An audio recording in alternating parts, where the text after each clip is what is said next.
Ako tvoj fitness biznis i dalje prodaje samo klasičan kardio i tegove, u 2027. godini si nevidljiv. Industrija se brutalno podelila na dva ekstremna trenda koja pune klubove.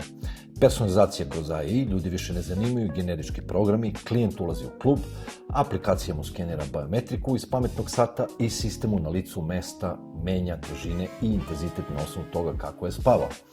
Ko to ne ponudi, gubi premium klijente. Drugi trend su hibridni i imersivni grupni koncepti. Klasičan aerobik je mrtav. Sada vladaju gamify takmičarski treninzi. Sad zamisli Hyrox format gde ljudi unutar grupe uživo prate svoje rezultate na ekranima i takmiče se jedni protiv drugih. Pored toga eksplodiraju imersivni biohacking časovi gde grupa kombinuje brutalan rad na biciklama sa ekspresnim hladnim kupkama i vođenim disanjem odmah nakon treninga. Zaboravi prosek, klijenti u 2027. godini traže ili tehnologiju ili ekstremno iskustvo. Šta ti menjaš u svom treningu ove godine? Piši u komentarima i zaprati za stvarne fitness biznis podatke. Veliki pozdrav!